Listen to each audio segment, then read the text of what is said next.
Request کروں گا کہ چونکہ اب یہ تھوڑی سینسٹیو گفتگو ہے، ظاہر ہے کہ سیکس کے اوپر جب بھی ڈسکشن ہوگی تو ایک سینسٹیو ایشو ہوتا ہے، تو اب ظاہر ہے کہ یہ لیکچر ہر مسلمان مرد و عورت کی ضرورت ہے، تو میں اس کانٹیکسٹ میں ریکویسٹ کروں گا کہ یہ کہ فیملی کے ساتھ بیٹھ کے اس ویڈیو کو نہ دیکھیں، لڑکے جو ہیں وہ لڑکوں میں بیٹھ کے دیکھیں، لڑکیاں لڑکیوں میں بیٹھ کے دیکھیں۔ اعوذ باللہ من الشیطان الرجیم۔ والذین هم لفروجہم حافظون، اہل ایمان کی نشانی یہ ہے کہ وہ اپنی شرم گاہوں کی حفاظت کرتے ہیں۔ دو ایکسیپشنز ہیں، الا علی ازواجہم، سوائے اپنی بیویوں کے، او ما ملکت ایمانہم، یا پھر ان کے ہاتھ کا مال جو کنیزیں ہیں، لونڈیاں ہیں وہ۔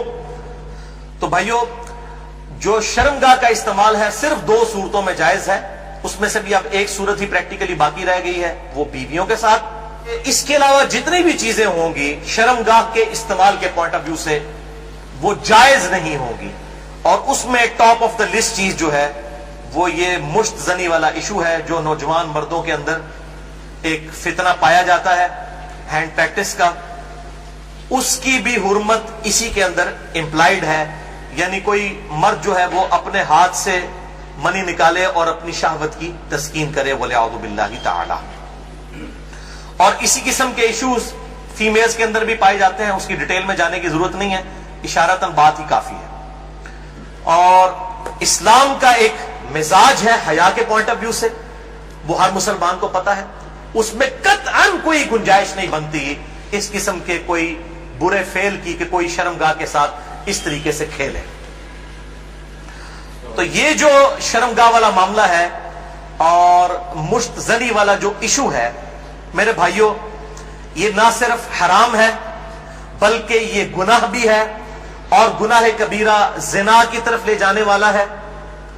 اس سے روزہ بھی ٹوٹ جائے گا، اور روزے کا کفارہ بھی وہ سخت والا 60 روزوں والا ادا کرنا پڑے گا، اور ظاہر ہے کہ غسل بھی فرض ہوگا، اور کسی نہ کسی درجے میں یہ ہاتھوں اور دل کا زنا بھی ہے، وَلِعَوْذُ بِاللَّهِ تَعَالَى۔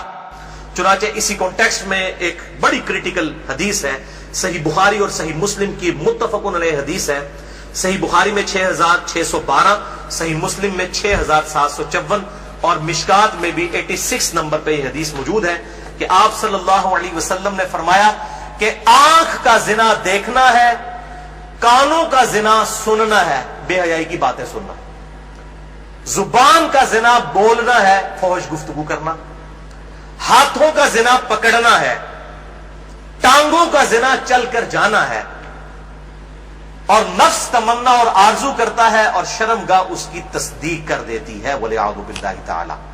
تعویل خاص کے اعتبار سے تو یہ زنا کے بارے میں ہے، تعویل عام میں ہینڈ پریکٹس والا جو مشت زنی کا ایشو ہے وہ بھی اسی کے اندر داخل ہے، وَلِعَوْذُ بِاللَّهِ تَعَالَى۔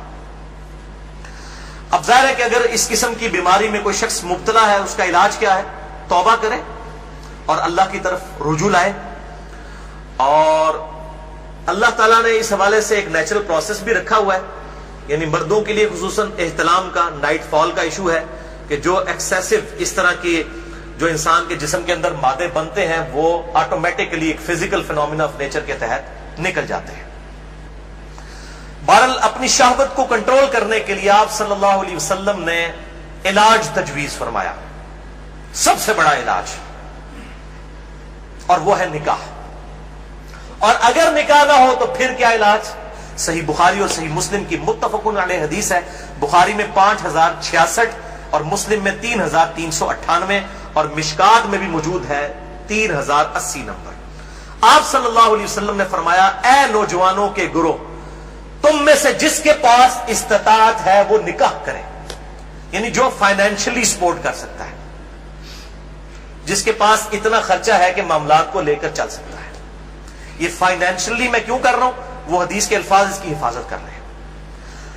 اگر کوئی شخص استطاعت نہ رکھتا ہو، اسی حدیث میں آتا ہے، آپ صلی اللہ علیہ وسلم نے فرمایا، تو اس شخص کو چاہیے کہ وہ روزے رکھے، یہ روزے رکھنا اس کی شہوت کو ٹھنڈا کر دیں گے۔ اور اسی حدیث میں الفاظ ہیں کہ آپ صلی اللہ علیہ وسلم نے فرمایا، اگر تمہیں استطاعت ہو تو شادی کرو، نکاح کر لو، شادی کرنا نگاہوں کو نیچا کرتا ہے اور شرمگاہوں کی حفاظت کا ذریعہ ہے، اور جو شادی کی استطاعت نہ رکھے یعنی فائنینشلی، یہ تو نہیں ہے کہ وہ نہ مرد ہے، نہ مرد ہوتا تو آپ صلی اللہ علیہ وسلم نکاح کا تو نہ کہہ رہے ہوتے، جو شادی کی استطاعت نہ رکھے وہ روزے رکھے. تو یہ بالکل کلیئر کٹ ہو گیا کہ صرف روزے رکھ کر اس حوالے سے شہوت کو کنٹرول کیا جائے گا اور کوئی سورس نہیں ہے. تو آپ صلی اللہ علیہ وسلم نے شہوت کو کنٹرول کرنے کے لیے نکاح تجویز فرمایا یا پھر روزے. اور میں ایک اور علاج تجویز کر دیتا ہوں اس حوالے سے، پھکی والا علاج اجتہاداً، کیونکہ مجھے اکثر لوگ پوچھتے ہیں، کہتے ہیں جی روزے تو رکھے نہیں جاتے، جی مشکل ہے، گرمی اتنی ہے، وہ اسی لیے تو بتائے گئے ہیں. تو میں ان کو پھر ایک علاج تجویز کرتا ہوں، اینٹی وینم، کہ جی بڑی کوشش کی ہے لیکن یہ بری عادت چھوٹتی نہیں ہے. میں کہتا ہوں جی بہت آسان طریقہ ہے میرے بھائی، روزانہ آپ نے 1 منٹ کے لیے صرف موم بتی کے اوپر نا، اس کے شعلے کے اوپر آپ نے ہاتھ ایسے رکھنا ہے 1 منٹ کے لیے. تو میں نے کہا انشاءاللہ آپ کی عادت چھوٹ جائے گی. کہتے ہیں جی 1 منٹ کون رکھ سکتا ہے؟